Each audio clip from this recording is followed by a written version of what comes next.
Okay, dear friends, we're speaking about near-death experiences, and we mentioned yesterday that the Gemara talks about the near-death experience of Reb Yosef, that he went to Shemayim, and when he came down, his father said, "What did you see?" And he said, "I saw an Olam Hafuch. I saw an upside-down world. El Yoinim Lamata, those who are high in this world are low in the next world. And Tachtoinim Lamala, those who are low in this world are exalted in the next world."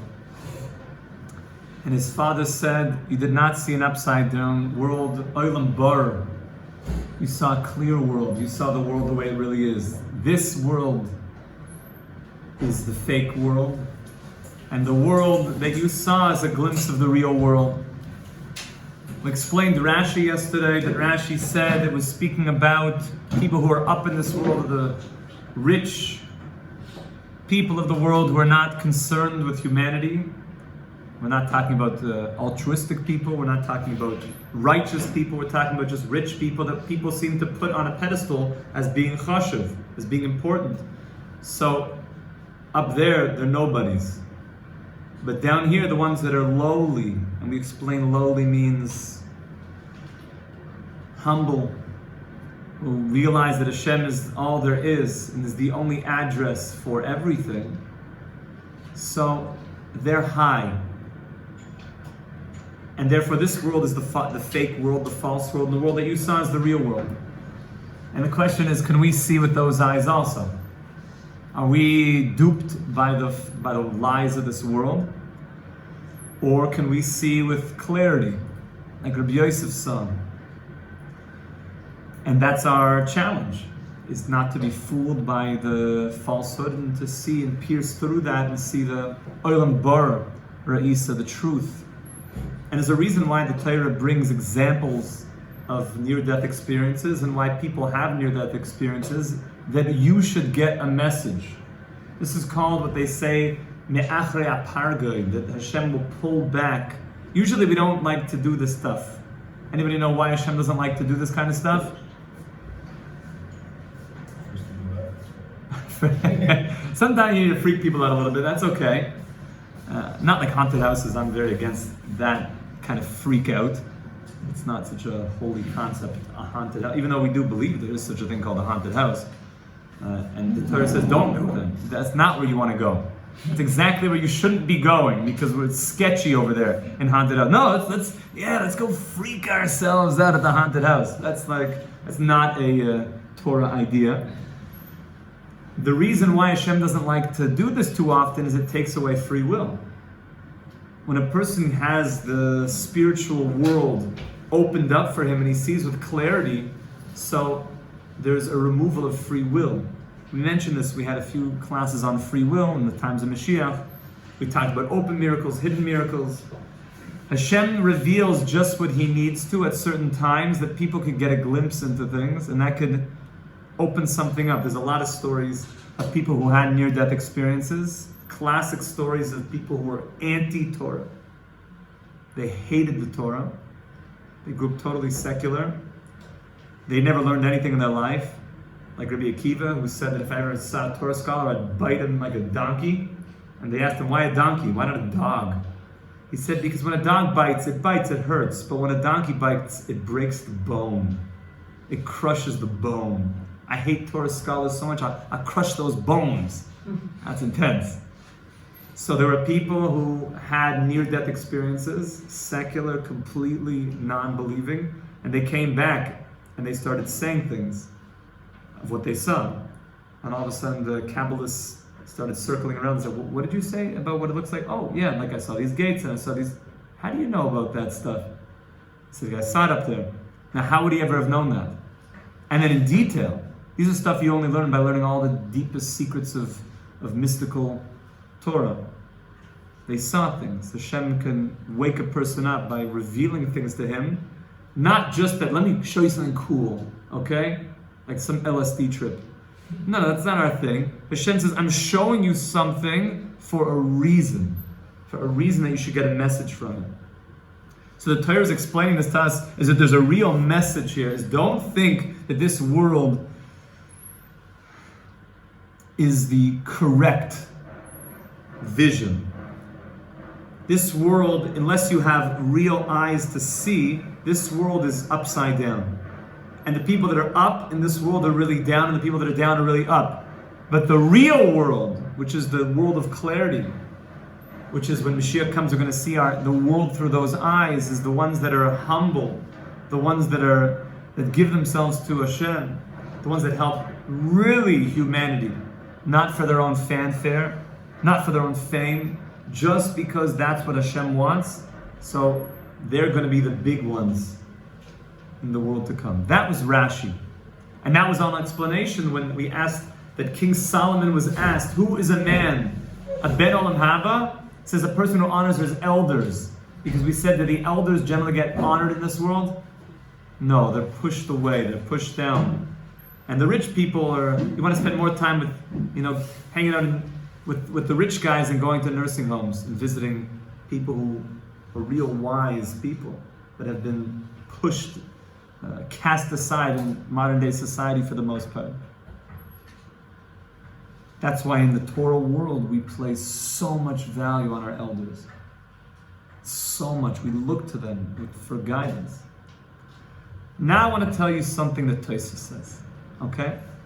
Tosfos says this very Gemara that we just learned, that it's an upside down world and what's up is down and down is up. Tosfos points something interesting out. It says Tosfos, Perish Rach, the Amru HaGo'onim, that we have famous tradition from the Go'onim, Shekibla biyodam, that they have a famous transmission, Rav mipi Rav, that goes all the way back. The oilam hafuch. What does it mean that Reb Yosef, who had the near-death experience, went up and he saw an upside down? What does that mean? Hainu shara Shmuel. He saw a specific case. There was a specific incident that he saw up in heaven. That he saw that Shmuel the Rav Yosef Kamed Reb Yehuda Talmidei. He saw that Shmuel, who was Shmuel the Rebbe, anybody know, or the student of Reb Yehuda? Shmuel was the Rebbe of Reb Yehuda. Shmuel was the Rebbe. Who was the Rebbe of Shmuel? Mar Ukva. Mar Ukva was the Av Beis Din. You know the big one? Shmuel was the Rebbe, who was also a judge, and Rav Yehuda was the student who was learning to go in the ways of the great ones. So what did Reb Yosef see? He saw that Shmuel, who was really the Rav, he was the rabbi of Rav Yehuda, and therefore who sits higher in this world? The rabbi or the student? The rabbi sits higher. But when he went up to the world to come, when he went up to this place, he saw that Shmuel, who was the Rebbe, was sitting at the feet of Rav Yehuda. Interesting. What happened? Says Tosfos, he's quoting a Gemara in Shabbos, and Daf Nun Hey. It's a Gemara in the Mebehema, Nun Hey Amid Aleph, that there was a certain story, and I'm going to read you the story. Something happened that caused that the student, Rabbi Yehuda, should be sitting higher up, and the Rebbe, Shmuel, should be somehow sitting below. Somehow, and that for some reason was exactly what Reb Yosef saw. So what's the story? If you look in the Gemara in Shabbos, Nun Hamid Aleph, it says like this. Rav Yehuda Rav Yosef Kamei Shmuel. That Rav Yehuda was sitting by Shmuel. Shmuel was the Rebbe, so the student came to sit by the Rebbe. All of a sudden, Asa Hahi Itza, a certain woman came into the room. Kotsavcha Kamei. And she was screaming. She was screaming at Shmuel. Why was she screaming so much? She said that there was an injustice that was done. She said there was something happened, and it was not judged fairly, and I need justice to be served. And she was yelling at Shmuel that I need justice to be served. V'loi have a mashkach ba. And Shmuel, at his level, seemed to not give so much direct attention. We'll see in a moment why. And all of a sudden, Reb Yehuda, who was there, he was sitting there and he saw the whole incident. He saw the woman come in screaming. There was an injustice. Shmuel just continued to preside over the Beis Din, the judgment. And Reb Yehuda all of a sudden says to his Rebbe, Rebbe, loy savar mar. Does the Rebbe not hold of the verse from King Solomon, Mishlei 21:13? Oitem ozdem ezakas dal. A person who shuts their ears from the cries of the poor one. This also means in tzedakah, a person who closes his ears when somebody's asking for tzedakah. I was in davening today, I was thinking about this in the middle of Shacharis, and there was a certain moment that I closed my eyes. I was really in the davening, and I saw somebody came by for tzedakah, and as he was putting his hand, I was in the davening, I just kind of closed my eyes, and I realized, oh my goodness, did I just close my eyes and my ears to the needs of the person? And he was already by the time I realized I computed, I got out of the way, ran to the guy, please, I'm sorry. It's okay. I got very nervous. Like when you see a Gemara that's alive in your life, it's very, very real. It's very real.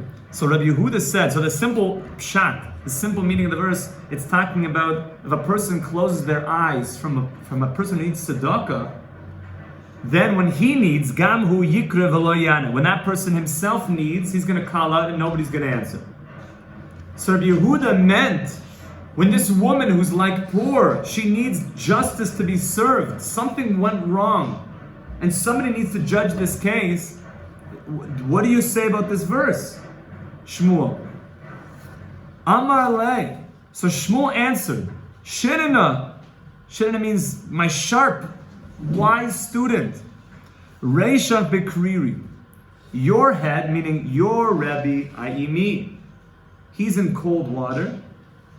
Reisha de reishach bechamime.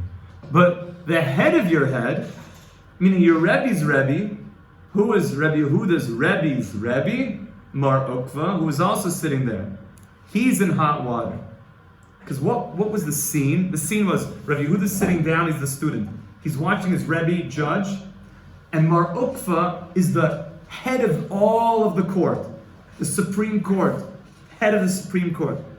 He's going to be in hot water because he had the power to really judge. I can't really judge in front of him. It's such a case. I can't give her fully what she needs. But he can. He's the head of everything. So the fact that Mar Ukva didn't say anything, Shmuel said, I'm in cool water. Meaning I'm going to be in cold. Didn't get hot for me. But Mar Ukva, you're right. He is maybe a problem because he should have said something. Help this lady.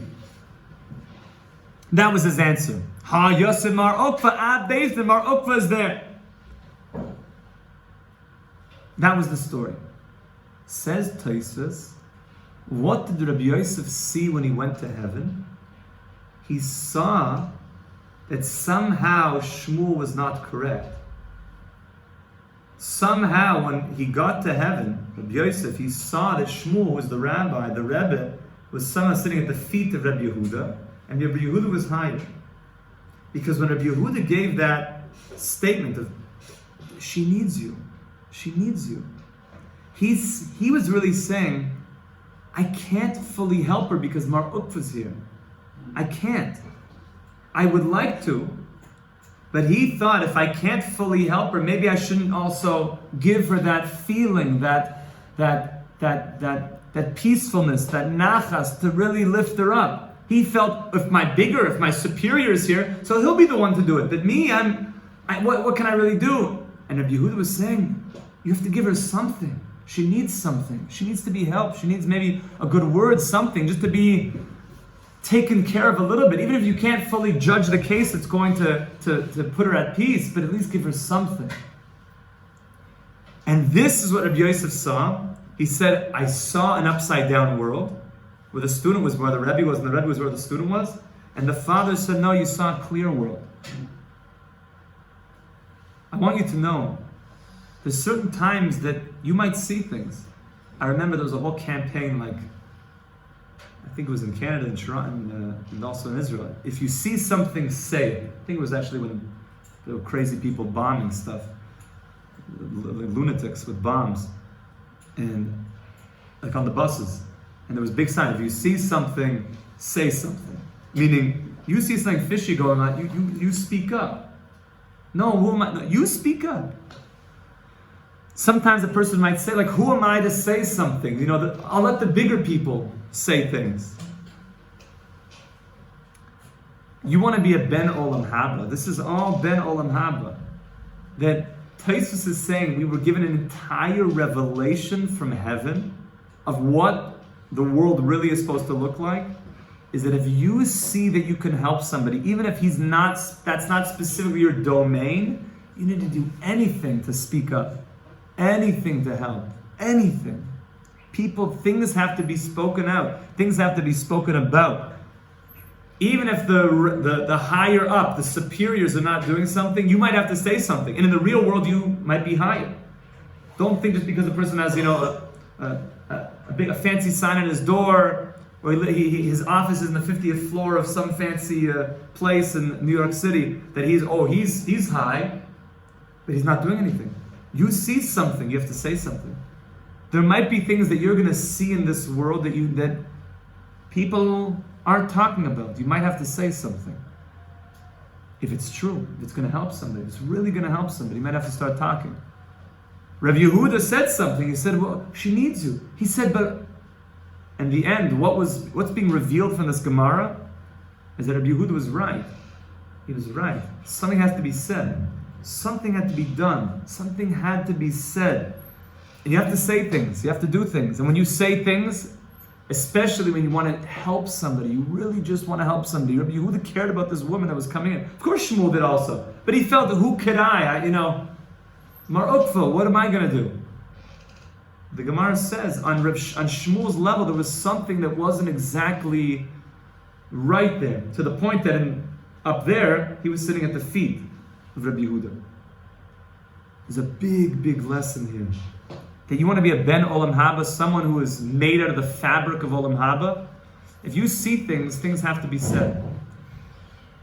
There's a famous Zoyar that explains that when Abraham and Isaac were going for the Akedah, going for the binding of Isaac, Akedas Yitzchak, they were traveling to Har HaMoriah. It's so nice to just be able to put out my arm and I could basically just touch it.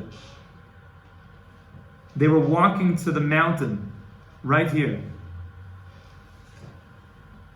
And it says, V'ras hamoka merachok, and they saw the place from afar, they saw there was a cloud, they saw there was a light. And they knew that was where we have to go for this binding. And they looked at Abraham and Isaac. There was two other people with them. Anybody knew who they were? Eliezer and Yishmael. They looked at Eliezer and Yishmael and they said, do you guys see that light? They're like, what light? So Avram and Yitzchak say, you guys stay here with the Chamor. Chamor means a donkey, but it also means, Chamor is the language as chumrius, with the physicalness.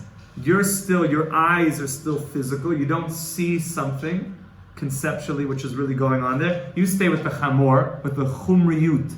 You stay with the chomer. You stay here with physical eyes, because you don't see it. We're going up to the mountain, because we see something. And the Zohar says that Ein ha'or nigla ela al balav. That when a person sees a certain light, you were given that because it belongs to you. There's something you saw, that you saw it for a reason. You get something, you have certain clarity. The Zohar says an amazing thing also. Ephraim, right? Ephraim sold the field. Everyone's learning Kedushin. Kicha mistay Ephraim, right? Ephraim sold the field to who? Avram Avinu. You know what is in that field? Maras Machpelah. You know what that is, says the Zohar? Entrance to Gan Eden. No biggie. Just like the passageway to the Garden of Eden. No big one. Big light. So the question is, why would Ephraim sell it to Avram Avinu? You see what this is? It's a direct passageway to the Garden of Eden. You crazy? Even though Ephraim jacked up the price, because he was Scumbag, jacked it up like that. Oh yeah, between us, what's like, so might take it for free. No. Full month payment in the end. Avram is like, no problem. This is worth way more than all the money, kesef, that I could ever give you. So, why did he give it in the first place? He didn't see it. He didn't see it. Avram said, yeah, I want that one. Avram's like, oh yeah, sure. He's like, do you see anything there? He's like, a field, right? It's like, yeah, okay. That's not supposed to be your field. That's supposed to be the place for the Avos and the Imahis. And you know who else is buried there? Adam and Eve. Esau's head rolled in there. It made it in. Because his head was brilliant. It was like a big iPod. But Hashem doesn't want iPods. He wants people that the Torah goes into your heart and it changes the way you live. It changes the way you act with other people. So you have to know, when you see something in this world, ein ha'or nigla ela al balav, when you see something, there's a light that goes off, you have to say something. And Rabbi Yehuda saw something that had to be said, and he said it. And when you say something that has to be said, and you see with a certain clarity, you're going to be lamala, even though maybe it's not so popular. You might even have to tell your rabbi. You might even have to tell, you might even have to fight against, the angel of Esav, right? When Yaakov is fighting Esav, you know what he looked like? There's two opinions.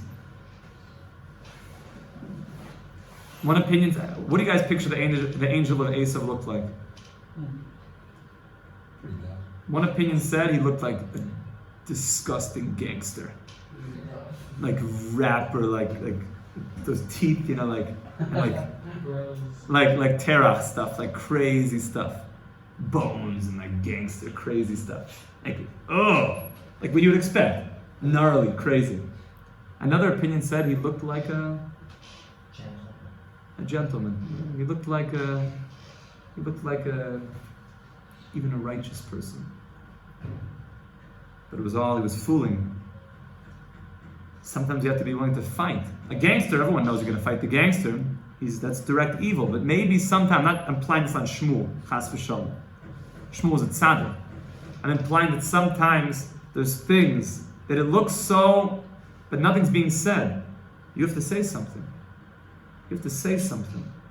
If something is there that's not being seen, but there's a light that's coming to you to see it, you have to say something. You have to really know if you're receiving something. Reb Yehuda said, now this is not Shmuel. Shmuel is a tzaddik. Shmuel's a tzaddik. But on his level, he was wrong. On his level. At that level, and he had a reason for it. He said, my sharp one, Mar Ukva's here. It's going to be him. I can't judge. And the Gemara's pointing out that he should have given something more compassionate to her. And Rabbi Yehuda saw that. He saw that she needed something more. She needed more love in that situation. If you see something, Hashem is going to be talking to you all the time. I don't mean like Morgan Friedman's voice is coming out of the sky. And like we always say, if that happens, then we'll speak in private, because, then I'll really be worried. But it means that Hashem is He's speaking inside of your heart. He's telling you things. He's guiding you. And if you really see things, then it's important that they come out, that they're spoken out. Because not everyone sees them, and maybe you're going to be able to help everybody by saying something. We should be Zoicha Mamish, like this Gemara is teaching us, to be B'nei Olam Haba, to be people who really can go and honor the things that are supposed to be honored. In this case, what's supposed to be honored is Rabbi Yehuda saying something, and being sensitive to the need of that woman. Being so sensitive that she needed something. She really needed something. Even if you couldn't technically do what needed to be done, but she needed something more. And to say something, be sensitive to that. We should be sensitive people. We should be caring people, good people, loving people. And ultimately to love and really care for each other, our families, Klal Yisrael, all of humanity. Bezrat Hashem with Mashiach Tzidkeinu B'mehera V'yameinu. Amen. Amen. Have a wonderful day, Chevra. A wonderful afternoon, Seder.